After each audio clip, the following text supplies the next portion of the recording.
Radhe. Welcome to my channel. मैं कुसुम मिश्रा। आज के इस वीडियो में मैं आपसे शरद पूर्णिमा के बारे में थोड़ी सी जानकारी आप सभी से शेयर करना चाहूँगी। तो प्रिय मित्रों, आज के इस वीडियो में मैं आपसे शरद पूर्णिमा की महिमा और इसके साथ में ही माता लक्ष्मी की उपासना विधि क्या है शरद पूर्णिमा वाले दिन, इस सब के बारे में मैं अपनी थोड़ी सी जानकारी इसी वीडियो में आप सभी से शेयर करना चाहूँगी। तो प्रिय मित्रों, इसके साथ ही मैं और भी ये बताना चाहूँगी कि इस दिन क्या क्या विशेष था और इस दिन लक्ष्मी जी की पूजा क्यों की जाती है, इससे संबंधित जानकारी मैं अपने इसी वीडियो में दूंगी। तो मित्रों, अगर हमारी वीडियो में बताई हुई जानकारी थोड़ी भी आपको यूज़फुल लगे और तो आप हमारी वीडियो को लाइक करिए, कमेंट करिए, शेयर करिए और जो लोग नए आए हुए हैं चैनल में वो हमारे चैनल को सब्सक्राइब अवश्य कर दें। तो बिना समय गंवाते हुए मैं आपसे इस वीडियो में आगे बढ़ना चाहूँगी कि वैसे तो मित्रों ये वर्ष पर्यंत 12 पूर्णमासी आती हैं। जैसे ही महीना समाप्त होता है वैसे ही हर महीने ये पूर्णिमा आती है और 12 ही पूर्णिमा अत्यंत महत्वपूर्ण होती हैं, जो कि चैत्र से प्रारंभ होकर कि चैत्र वाली भी जो पूर्णिमा होती है इसमें भगवान महावीर का जन्म होता है। बैसाख का महीना में बैसाख महात्मा ख़त्म होता है तो वो भी महत्वपूर्ण होती है।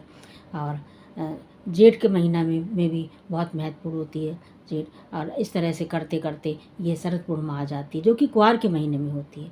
तो कुआर के महीने वाले दिन जो माता जो हमारी लक्ष्मी होती हैं, ये तो पुराणों में आया है कि ये जैसे कि एक श्लोक भी है कि प्रातःकाल उठने पर जब ज़मीन में पैर छुए जाते हैं तो ये मंत्र है, समुद्र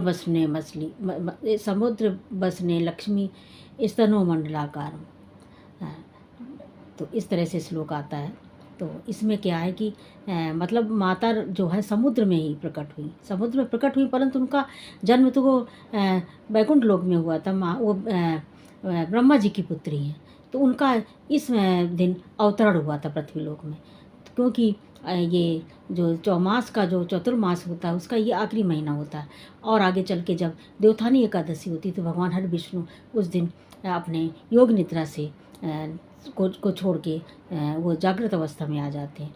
तो उनकी अगवानी के लिए अथवा उनके स्वागत के लिए माँ लक्ष्मी पहले से ही पृथ्वी लोक में आ जाती हैं। और वो पूर्णमासी वाले दिन जो शरद पूर्णिमा होती है उसमें रात के समय वो विचरण करती हैं और जब देखती हैं कि हमारे जो हमारे भक्त लोग हैं हमारी पूजा उपासना कर रहे हैं तो वो अत्यंत प्रसन्न हो जाती हैं और प्रसन्न होने के बाद वो मनचाहा वरदान देती हैं। तो वैसे तो अष्ट लक्ष्मी होती हैं, जैसे वरद लक्ष्मी है, गज लक्ष्मी है, संतान लक्ष्मी, कई प्रकार की लक्ष्मी होती हैं। तो ये तो इन्हीं का वो रूप होती हैं मित्रों। तो हमें उस दिन क्या करना है कि हमें सबसे पहले तो हमें उस दिन ये नहीं मानना कि जैसे कि 2 दिन पूर्णमासी है।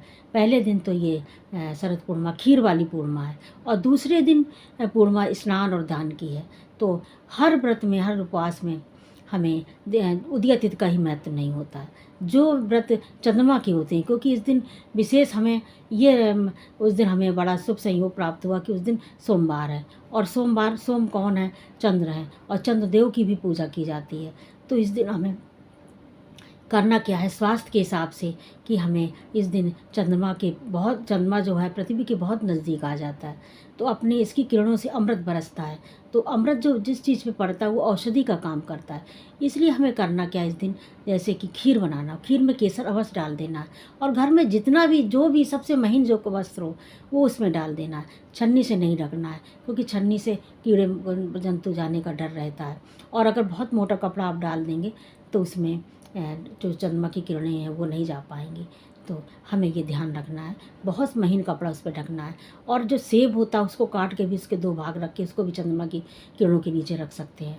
और इसके साथ में जैसे आंवला है तो आंवला को काट के नहीं साबुत रख सकते हैं और ख़ुद भी अपने आँखों को चंद्रमा के पास में की तरफ देखते हुए निहारना चाहिए या और अपने को भी स्वास्थ्य लाभ लेने हेतु तो थोड़ी देर जरूर चंद्रमा के नीचे किरणों के नीचे आपको अपने आप को बैठना चाहिए। तो इस दिन ये हमें स्वास्थ्य के हिसाब से चीज़ें हैं। और उस दिन विशेष क्या रहा कि इस दिन ही महारास भी हुआ था, तो इसीलिए इसको रास पूर्णिमा भी कहते हैं, क्योंकि इस दिन भगवान कृष्ण ने अपने बांसुरी से क्लीम शब्द का उच्चारण किया था, आगाज किया था, जिसमें कि पृथ्वी लोक धन्य हो गया था। और इस दिन गोपियों ने भी गोपी गीत गाया था। तो गोपी गीत गाने की वजह से, और वैसे भी गोपियाँ जो हैं वो भगवान की भक्ति में उन्होंने उद्धव जी को भी पीछे कर दिया था, कि उद्धव जी ने ही गोपियों को अपना गुरु मान लिया था। ये तो पुराणों में कथा आती ही है। तो और इसके साथ में ही इस दिन महारास भी, और कोजागिरी पूर्णिमा भी इसको कहते हैं, क्योंकि कोजागिरी की मतलब कौन जागृत अवस्था में है, तो इस दिन जागरण भी करना चाहिए।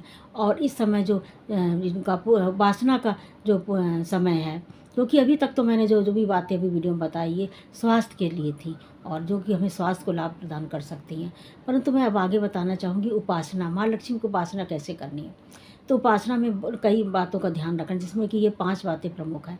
नंबर 1 पे तो हमें 2 दिए बनाने हैं और उसको अपने दरवाजे के बाहर रखना है, जिसमें कि लक्ष्मी जी के स्वागत के हिसाब से।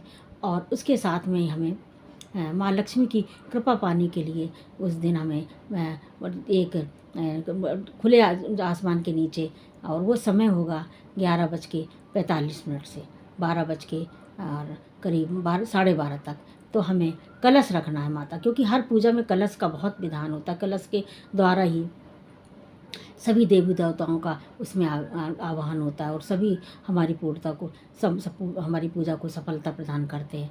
तो सबसे पहले तो संकल्प लें कि हमें कलश भी का रखना है, और तो पूर्णा उसमें माता लक्ष्मी को हमें खीर, हमें उनको का भोग लगाना है। तो खीर का भोग लगाने के लिए हमें क्या करना है कि पलाश का पत्ता लेना है, अथवा चांदी का कोई बर्तन हो, इसमें 2 में ही ज़्यादा शुभकारी होता है। तो और जो पात्र जो जिसमें हमने कलश रखा है, उसमें भी हमें हल्दी है, सुपारी है, सिक्का है, और ये सब औषधि चीज़ें, लौंग है, इलायची है, अवश्य डाल देना चाहिए, क्योंकि महालक्ष्मी जी को इलायची बहुत पसंद है। तो 2 काम तो ये करने हैं। और नंबर 3 पे खीर हमें पलाश के पत्ते में उनको समर्पित करनी है।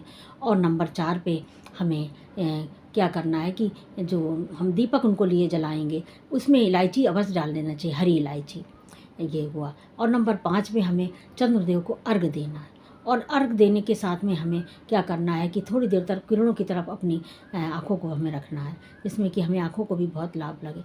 और मित्रों, जो हम ये इसके दिन आज करते हैं जो भी कार्य, तो उस दिन करने से हमें जो हमारा शरीर की जो रिचार्जिंग होती है वो पूरे वर्ष तक चलती है। इसलिए इन चीज़ों का हमें बहुत महत्व देना चाहिए, अवश्य इनका हमें पालन करना चाहिए। और नंबर 5 पे, जो कि मैं अभी तक 4 उपाय तो बता चुकी, नंबर 5 पे क्या करना है कि खीर भी खाने का एक समय होता है, जब उनको हम माता को भोग लगा देंगे। और उनको हम माता को भोग लगाने से पहले हम उनको पहले सबसे पूजा स्टार्ट करने के पहले मैं ये बता दूँगी, सबसे पहले मैं संकल्प लूँगी कि माँ मेरी पूजा को संपूर्णता प्रदान करे। और उसके बाद उनकी पूजा आराधना के बाद माँ को हम पीले या हम लाल या गुलाबी उनको वस्त्र हम समर्पित करेंगे, श्रृंगार सामग्री भी समर्पित करेंगे, और उनको आरती न करके धूप नैवेद्य उनको हम दिखाएंगे। और उसको करने के बाद हम खीर का भोग लगाएंगे। और खीर का भोग लगाने के बाद जो खीर है वो हम खुले आसमान के नीचे ही रखेंगे। और जो मैंने टाइम बताया कि 11:30 का, इसलिए बताया कि उस समय भगवान चंद्रदेव बिल्कुल सामने होते, सर के बिल्कुल ऊपर होते हैं, तो पूरा हमें लाभ मिलता है। और इस जो खीर खाने का जो समय होता है वो भी प्रातःकाल सूर्योदय से पहले ही होता है। तो खीर को बहुत रात तक हमें नहीं रखेंगे, करीब 1 पहर, हमारे नारद पुराण में 1 पहर का बताया, नहीं 1 पहर 3.5 घंटे का होता। तो उसको रखने के बाद हम उसको उठा लेंगे, और सूर्योदय के पहले ही हमें स्नान ध्यान करके इस प्रसाद को खा लेना चाहिए। तो ये रही हमारी जानकारी शरद पूर्णिमा के बारे में। आप सभी को कैसी लगी? आप हमारे वीडियो को लाइक करिए, कमेंट करिए, शेयर करिए, और सब्सक्राइब अवश्य कर दें। धन्यवाद। जय श्री राधे।